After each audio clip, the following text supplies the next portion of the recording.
you came in, and it just feels like you guys are doing something great and on something great as well because of all the AI advancements. So just great to have you here. Oh, thank you. I'm very glad to be here. There are a lot of great things going on. It's an interesting time. Hasn't been boring for sure. Awesome, Randy. One, I think, actually, before we go in, I would love to understand what your vision for SalesLoft looks like right now with all the AI stuff coming in, with the Drift acquisition, just like what is like going on in your mind in terms of what SalesLoft stands for the next few years. Yeah, that's a good question as an opener.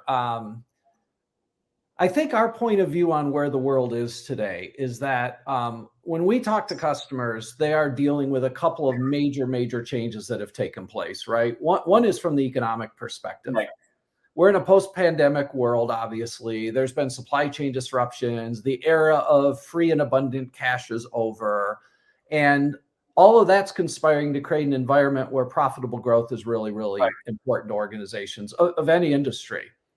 The second trend that is certainly prevalent as well, that we hear talked about a lot, and then the question is, what do you do about it, is the buyers have changed in B2B selling a lot, right?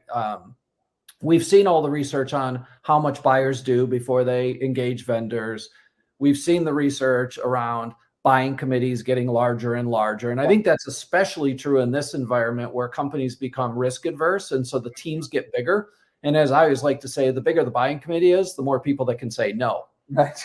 And so, you put those two things together and we see organizations sort of dealing with the great growth squeeze, right? The models that they've had before, the engagement models they've had for dealing with prospective buyers don't work as well as they used to.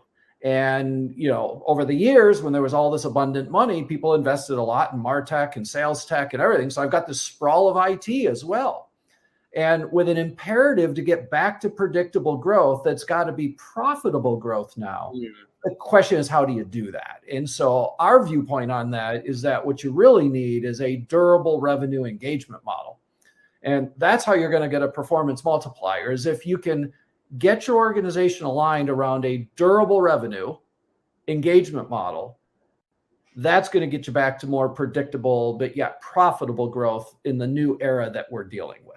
That's very helpful context, Andy. On that note, one thing I was hoping to hear your thoughts on was, I was going to share a quick little slide that you had posted on LinkedIn, right? In terms of what the future of revenue orchestration looks like. And I sort of intuitively understood and it sort of made sense to me, but I would love to hear your thoughts on what is this that you're trying to sort of accomplish both in the product, but also what you think is the future.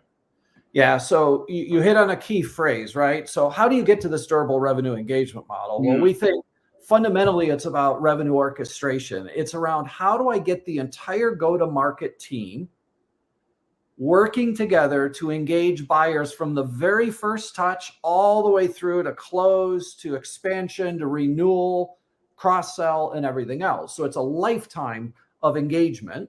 So I got to orchestrate the entire buying team across that life cycle. And I've got to be able to integrate the digital touches and the human touches, right? Because that's the buying process today. So how do I do that? And so what that picture is really speaking to is our belief that fundamentally you've got to be able to integrate first and third party signals. I've got to better be able to understand when my world has changed. Right? When my buyers are in market, when they're not market. In fact, even internal signals. So we're looking to use internal signals around customer health, for example, and understanding when maybe somebody's health goes from a green to a yellow or from a yellow to a red, because we want to activate that. So number one is, can I get a good feeling of when my world has changed? When are buyers in the market? When are they surging? When are they existing customers, health conditions changing, and so on and so forth? And then I want to prioritize it. And I can use AI as an assistant to be able to prioritize it. And then I want to be able to drive action. And organizations struggle with this a lot, right? On all three of these dimensions, right? It's hard to aggregate and synthesize all these signals. It's hard to prioritize them for my go-to-market team. And then it's hard to drive action, right? Because you want radical repeatability. That's the only way that you're going to raise the bar. And if we go back to this notion of a durable revenue engagement model, I need this engagement model that's going to get me to more durable revenue, more lifetime value, more predictable revenue. And radical repeatability is one of the things that you need to be able to do that. So if I can aggregate these signals from my buyers and understand when my world has changed, if I can prioritize them, and then I can drive action, and ultimately action that's going to get me to the outcomes that I want, more revenue, higher close rate, things like that. And then you want a feedback loop, right? I should be able to glean insights from what's working and feed that back in as another signal or an insight back into this engine. And ultimately get to sort of this winning machine, if you will, of understanding when my world has changed, learning from what's working, prioritizing it, driving action to get to my outcomes, close that loop, and raise the performance of the entire organization.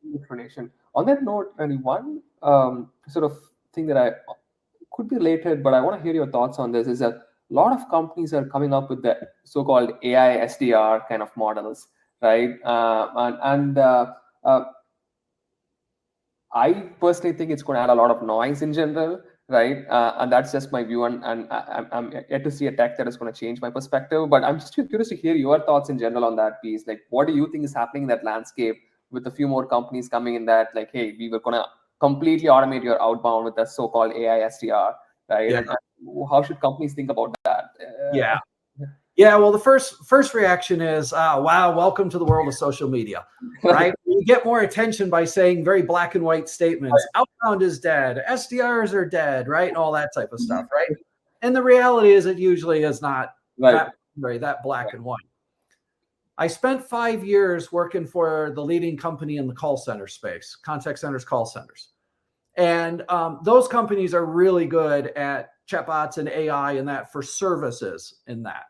Because a lot of it's around, I want to do case deflection and try to maximize my cost, but yet deliver a great service to customers and everything. And not just with chatbots, but also with interactive voice response, right? We've all been in, you call into a company, it says press 1 to go here, press 2. That's an interactive voice response system. And one of the things I learned, and we worked with some of the largest companies in the world in that, on their customer service in that, is if you take any technology and you sort of blindly spread the peanut butter across all your use cases, you're going to get disaster. Right. So in the IVR case, that interactive voice response, how many of us have been in there and just keep hitting, give me an agent, right? Get me out of this thing, right? That's technology that can be value add deployed poorly, right? Peanut butter spread just too much. Same thing could go with chatbots. Same thing could go with AI. If you just blindly say, oh, we're just going to get rid of all of our humans and move to, an AI SDR, I'm going to bet you're not going to get a great outcome. That doesn't mean there's not very specific use cases where it can be highly valuable. If I'm engaging a chatbot at my bank, for example, and I want to look up my balance or something like that, that's a perfect thing to automate with technology, right? So there are places, and we're huge. We've got AI throughout our entire product, right? We've got AI in Drift. We've got AI in SalesLoft, right? We can auto-generate messages. We prioritize things. There's a lot of AI throughout. But I think it's about how you deploy it. And as you deploy the AI, what are you doing to build trust in the AI? And so transparency around why we're making this recommendation, right? Where did it come from in that? I think builds trust. And we're actually seeing now, as we work with a lot of large companies, there's almost a pushback on AI in a lot of big companies, which are saying, hold on, because while AI is given a lot of hope, AI without governance, AI without data controls, everything else is like organization's worst fear. Right. And so I think you got to be thoughtful. I think these broad stroke statements of, oh, everything's going towards, or this is dead, or what, that's hyperbole to try to get people to click. No. But there's value-added applications, usually in the form of giving more value to your sellers. That's a great helping point. them be more successful, prioritizing their day, automating the mundane and the routine for them. Right. Giving them back more hours to spend with your customers, right? There's been a lot of research, right? Like 80% of the research is done before I talk to a sales rep. that does not diminish the role of the sales rep. It actually heightens the importance of the sales rep. Because when I get down to that 20, 30, or whatever percent it is, I need them to add value. I need them to have the time to commit to the customer and really deliver value to them. AI can be an assistant in helping you do that, but don't peanut butter spread it all over the place. You're usually going to get disastrous experience. And at the end of the day, if you're going to do orchestration of all these activities, you got to be simultaneously not only achieving your selling objectives, but you got to be meeting your buyer and exceeding their expectations as well about the experience. It's a great point, Randy. Multiple different thoughts. I had a CMO that texted me recently is that actually outbound is working phenomenally well, right? Like for him, right? And he's trying to use signals, to your exact point, and figure out how to sort of make use of that piece. But the other piece he was telling me is that like the number of companies who had started out in the AI SDR space, but also who are losing customers because it has sort of gone to that high and then it's not working as much as like, like an actual human trying to really be thoughtful about building the trust with a prospect or a customer in the buying journey. Like it seems like it's coming back a little bit, reverting back a little bit, and I think it's going to happen more. But just excited to hear your perspective since you're obviously in the battleground. So I think you hit on another point that's important as well, right? Is that AI lowers the barrier of entry, right, on certain capabilities, right? You can leverage AI to do that. But what's really important at the end of the day is that AI a part of a system that's got a vision of how all the pieces fit together to actually achieve business outcomes. Because a bunch of discrete capabilities are actually counterproductive. And we've seen that, right? For years and years and years, sales tech, just like martech, has sort of been bought on piecemeal solutions. And one of the reasons why that was so easy to do the last several years is because people had abundant cash. You could get cash basically for free. So people were consuming like crazy, right? Not only consumers, but in businesses as well. And so every time we looked at technology that looked interesting, we'd go out and buy it. And then what you find is that the reps aren't getting the value from it, right? In fact, they've got so many tabs open that it's actually counterproductive in many respects, right? And so what we're starting to see now is more of the unification of these capabilities. For sure. And AI will allow somebody to jump ahead for a bit and then everybody catch up and then, right? So short term, it can look confusing. But what you really want to buy into is the vision of how that platform is unifying these capabilities. Because AI will allow somebody to jump ahead for a short period of time, but have they architected it? Have they built it with the data models, the open systems, the governance, meaning to connect to your other systems, you bring these signals and that? Do you have the governance? Do you have the data protections? Do you have the transparency? What's the architecture? What's the vision?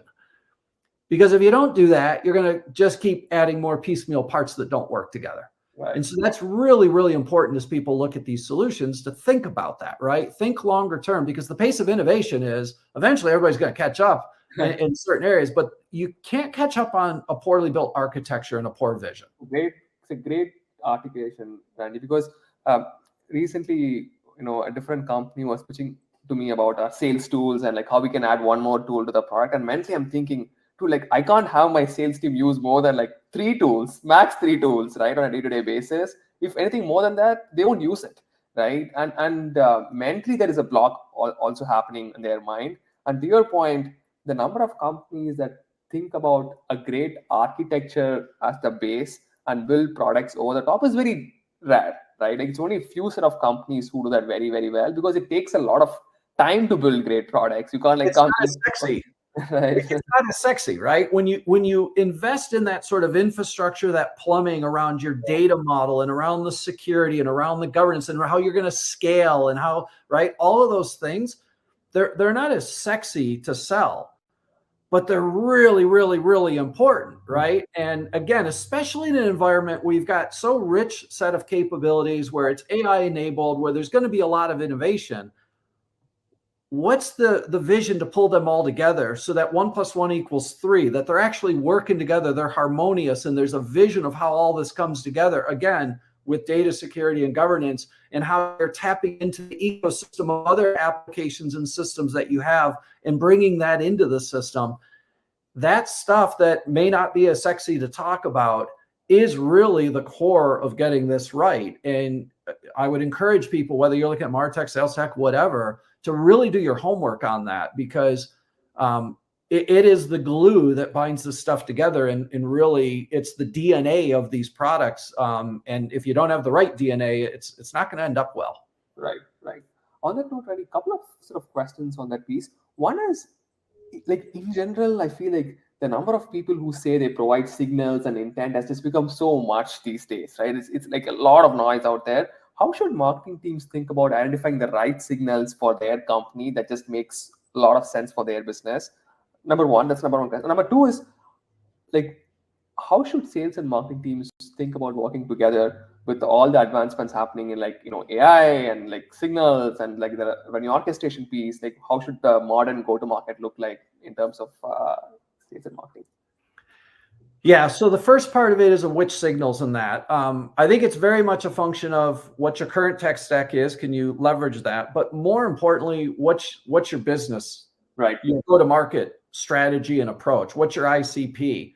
Who are you trying to target, and where can you get signals that are consistent with your ICP, right? Your ideal customer profile, and really the targeting is really, really important, because it doesn't do you any good. I mean, it's quite counterproductive if you've got signals coming in that are outside your ICP. Now you're activating people to go in another direction, and that's not good. So I think it starts with an alignment between your go-to-market team, sales, marketing, and customer around what is your ICP, where are you targeting, and then what's your go-to-market model. We tend to be a very account-based orientation in what we do internally, and then which technology, which signals match that and support that, right? You can get signals at an account level, you can get signals at an individual level. Ideally, you want to bring those two together, because what I really want to see is I've got an account that's in my ICP that is surging right now, showing intent, and I've got individuals that are also right, and I marry those two together, and that's the strongest signal yet, right? So you want to do that. So I think that's first and foremost, that you definitely want to do that.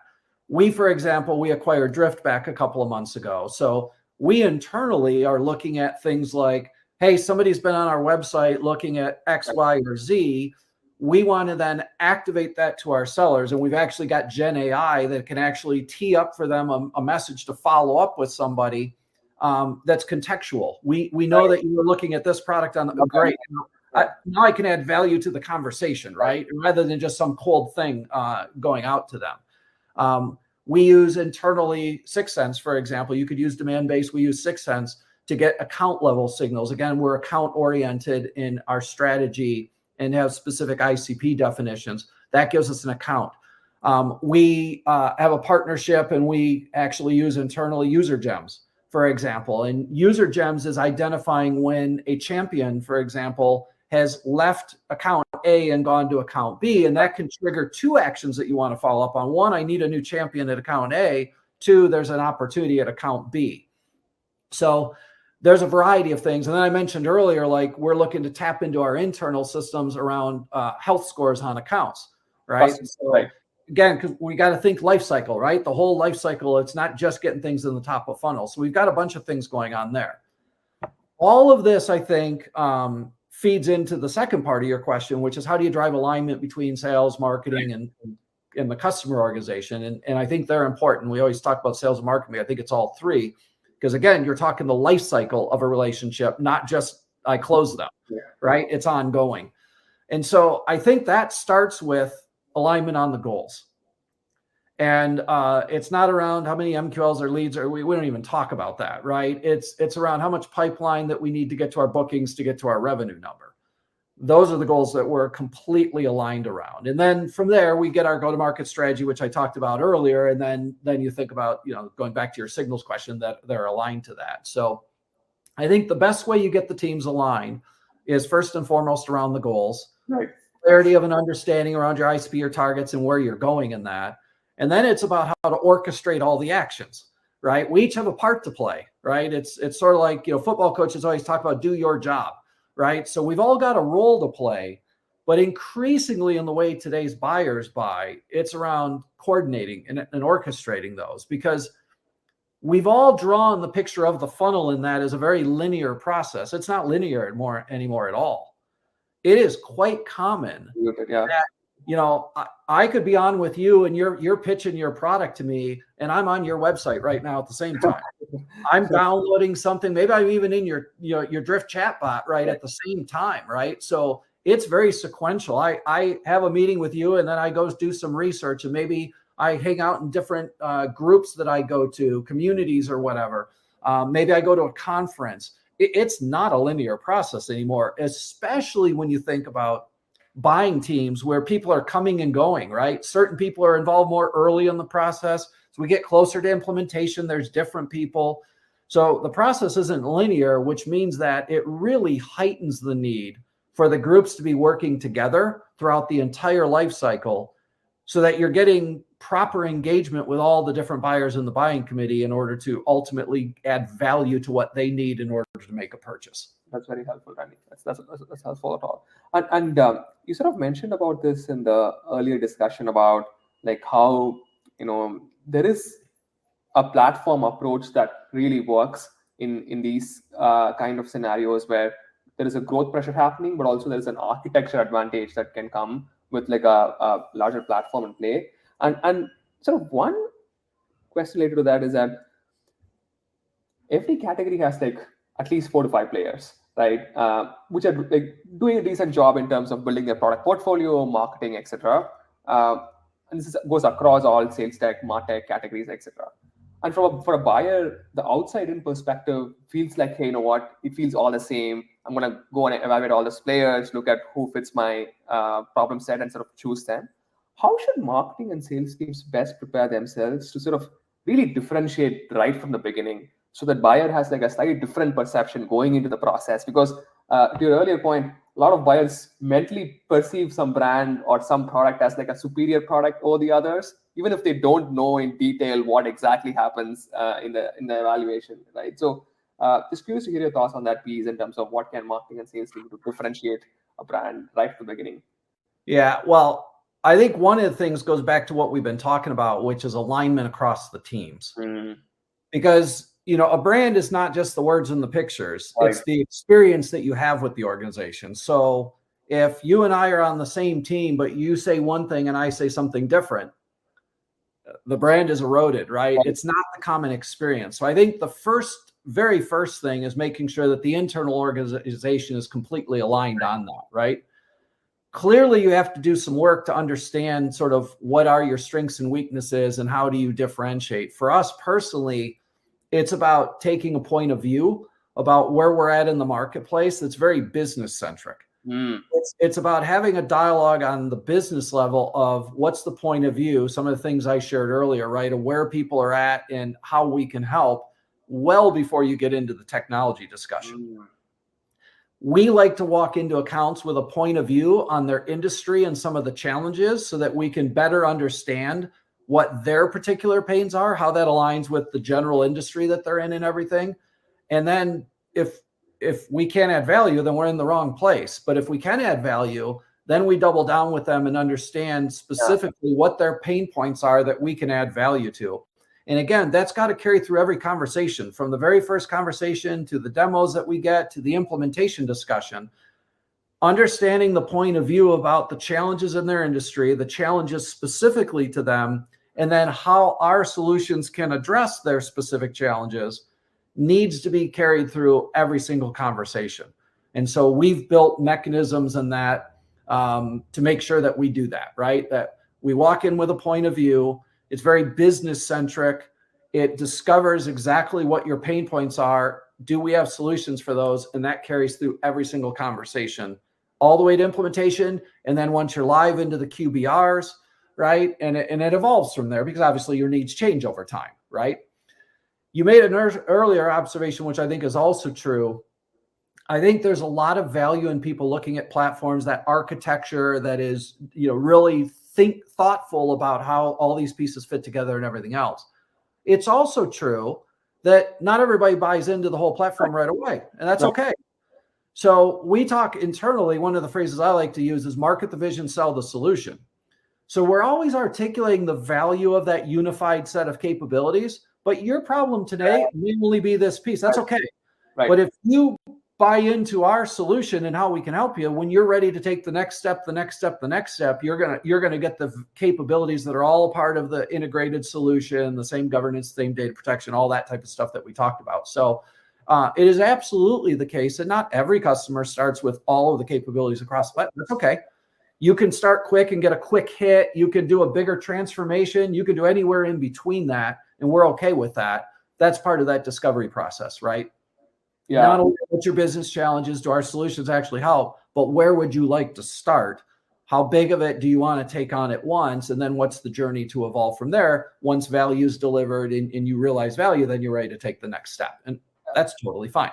Yeah. One point that you mentioned, which I really liked, and think that even companies at earlier stages can adapt, is being a little bit more thoughtful about the point of view, but also more about the industry specificity, right? Let's say if a manufacturing company comes in, you want to show how you are adding value to the manufacturing companies in your customer base, and not talk about like, hey, here is what tech, that just sort of disturbs the whole sort of story. And I don't think it's that easy to do that well, because you need to do a lot of product marketing work to understand what exactly those problems, have the right resources to actually go talk to them about those solutions, etc. So that's like an interesting point that I think a lot of companies can make advantage of right now, especially if they're branching out to other industries and not just tech. It is extremely hard to do. Right. It's interesting. The last company I was at, we partnered heavily with Salesforce, and a lot of people talked about, while Salesforce goes to market by industry, I always had to remind them, what's Salesforce revenue? Of course they do. They're what are they, 30 billion or whatever they are, right? Of course they do. You get to that size, you got armies of people you can put towards it. So I think for a lot of companies, it's very challenging, which is where focus becomes your friend. Right. Focus is your asset here, because if you try to dilute yourself and go too wide and do everything for everybody, it's extremely hard to go deep in any one area, right? It is generally the case that if you're in EMEA, you want to hear references from EMEA. Right. If you're a commercial account, you want to hear commercial references. If you're in manufacturing, you ideally want to hear manufacturing. And when you start to get that multi-dimensional matrix and all the cells in there, it's really hard to be an expert in all those cells. So I think being thoughtful about where you're at in your maturity and what is possible to do, how you can focus, is really, really essential. You try to go too far, too wide, too fast, and you're going to have lots of problems. Yeah, personally, Randy, we made that mistake when we got a few early customers in the finance space, right? And then we thought that, okay, let's go after the vertical and every bits and piece of finance, and then wasted a couple of months going deeper into it, and then we realized that, there is one sub vertical in the finance space which made sense. Let's put our focus into it and go towards it. So that's a very astute observation, because there are industries and then there's sub-industries. Right. And the reality is not all sub-industries, like all of the sub-industries under financial services, all the sub-industries under manufacturing, there's process engineering, there's discrete manufacturing, they're not all the same at all. And it's sort of like this notion that, we're going into Europe. Well, you don't go into Europe. You go into Germany, you go into France, you go into UK. They're all different. You don't go into Asia, right? You don't go into manufacturing. It's way more nuanced than that, which is why it's so hard, right? Because it is different and it's more granular and it's more specific in that. And so focus becomes your friend and lack of focus becomes your enemy. That's great, Andy. On a tangential topic, I think one thing I observed was it feels like all of you when I mean all, like the execs on SalesLoft are sort of actively building your presence on LinkedIn and different platforms, right? Which is great to see, because the audience folks obviously lie on LinkedIn, and it seems like social media is going to play a very important role in the buying decisions of what we're going through.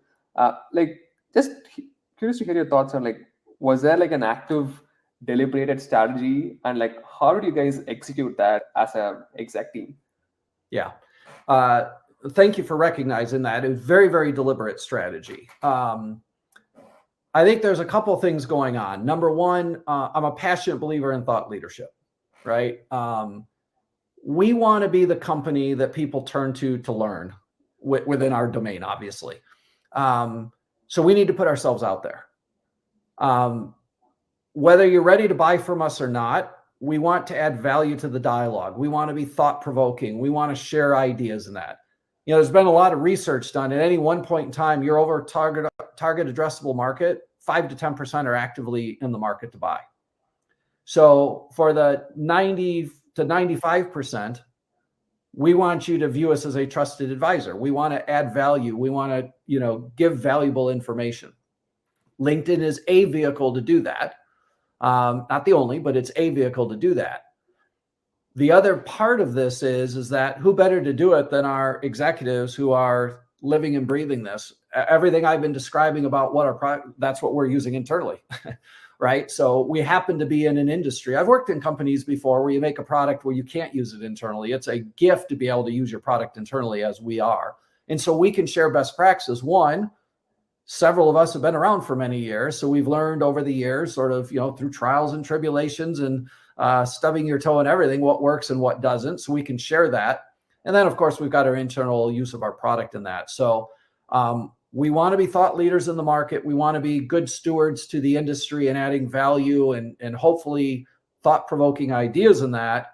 And we've got executives who've got years of experience as well as using our product that we can share best practices and what's working in that. You put those two together and you sort of get the strategy.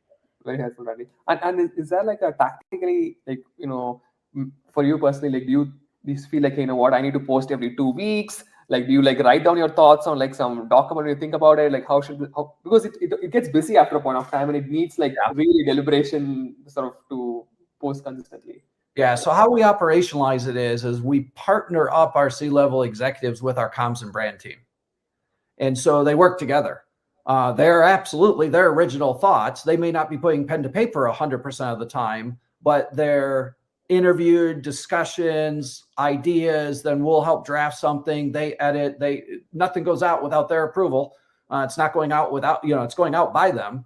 It's going out with their ideas. They just may not write 100% of it, but they're reviewing it and approving it. So it is their ideas. So that's how we operationalize it, because we've got people in marketing that can help put a calendar together and help drive the process, whereas the C-level executives generally get too busy to do that. But they are all in. We're very fortunate. We've got people that are all in. I want to share my ideas. I want to collaborate with you. I will review, edit. I will hit send, right? I will make sure it's my ideas in that. We just have a partnership on operationalizing it, but it works great. Very, very helpful, Andy. You know, that's awesome, actually. And I can sort of think about how other companies could benefit if they listen to this in terms of how they can make use of the comms and brand team, because a lot of, at least from my eyes, a lot of teams have not leveraged the comms and brand team. It's just a few PR articles that can go out once in a while, right? But they've not at least thought about working with the execs to post their thoughts on LinkedIn. And like I see even like really big financial services companies like BlackRock and Blackstone sort of posting their CEO updates and COO updates on LinkedIn, right? It feels like it's not just sales and martech companies. It feels like everybody's thinking about how do you put out your thought leadership out there on LinkedIn and sort of building your brand. It's pretty incredible to see. There's a little side benefit to everything that we've talked about as well, is through all of those dialogues between them talking to our CEO, them talking to our chief revenue officer, them talking to our chief customer, they're getting smarter every day. So then when they go to do other content that we need, they are learning about the way salespeople think, right? About the way the CEO thinks, what's top of mind, the way he thinks. He's been a seller for decades, right? So they're getting smarter through the process of that interaction as well. Very helpful. And last couple of questions from my end. Like with all stuff that is happening in AI and stuff, how should CMOs think about like being on the forefront? Are there like communities, industry bodies, events, or peers they should look up to? What's the right way to sort of be in? I think that's probably the best way to do it right now, because things, tap into a network of, or multiple, right? Things are changing so fast. Right. It's almost to the point there is no such thing as an expert. There's an expert in various areas or at various points in time. Right. Stuff is changing so fast, right? And so the opportunity to bounce it off, experiment internally. So one, tap into a network of what other ideas, because there's new stuff coming out all the time that you may not even heard of, right? Heads down, I got a billion things I'm doing. You can use your network to give you ideas, figure out new technologies, and then test them internally, right? So we're using AI for idea creation and writing and stuff like that, but it's a value add to our people. We're not getting rid of any people because of it. It's a value add to our people. It's a performance and a productivity booster, right? So I think that's the biggest thing. Tap into the network to learn, to hear ideas, to learn about new technologies, bring it into house selectively. You can't do 30 at once, where you can test and experiment a little bit and figure out what's going to help you, but also be very clear, going back to what we talked about earlier about the peanut butter spread, right? Don't try to do 30 things at once. What's the one or two areas, repeatable processes that AI could automate or enhance? Figure those out, prove it out, and then leverage it, and then go on to the next one, right? You could easily be diluted into doing too many things at once, right? Because there's all sorts of things to try. Where do you have the biggest opportunity to gain value? Do that, figure it out, and then go on to the next one. Very helpful. And my last question is for folks who are in the middle management marketing teams who sort of aspire to become CMO someday, right? What should they think about, since you've been a CEO of a few different companies over the years? How should they think about preparing for that journey? I would say two things come to mind immediately, right? Number one is learn the business. Right. And that's beyond learning marketing. Right. So one aspect of this is learn the business. Understand how does your company get to durable revenue? Every company desires durable revenue, right? How do I get to that? What are the lever points? How do I retain customers? How do we attract new customers, right? Who are the competition? When do we win? Why do we win? When do we lose? Why do we lose? Learn the business in as many dimensions as humanly possible, because marketing is one of those unique jobs, right? I view a lot of what marketing's goal is to be a catalyst for growth. And so that means we have to work with a lot of other teams, right? We have to work with sales. We have to work with the engineering team. We have to work with the product organization and the customer organization. So the more that we know the business, the better. And then I think within marketing, learn marketing. So you're going to start off being in demand gen or in comms or brand or in product marketing or whatever. That's okay. But be inquisitive and learn the rest of it, and be willing to go lateral before you go up, right? The opportunity to have exposure and be involved in those is going to get you the path, because it used to be that when people would hire, it's like, I'm looking for a marketing leader that can do comms and brand, or I'm looking for somebody that knows how to generate demand. Or nowadays, it's much more common that you need to be able to drive all of those. And so the more that you know about all the disciplines of marketing, and the more that you know the business holistically, I think you're putting yourself in a position to be able to be successful. Very helpful. Ravi, it's been a pleasure. I know that you've transparently shared your thoughts in terms of what is happening inside SalesLoft, which is very, very appreciated, because we obviously look up to companies like yours and sort of want to get there eventually. So thanks for your transparency, and also appreciate your wisdom that you've shared over the years today. We appreciate it. Thank you very much. Nice talking to you.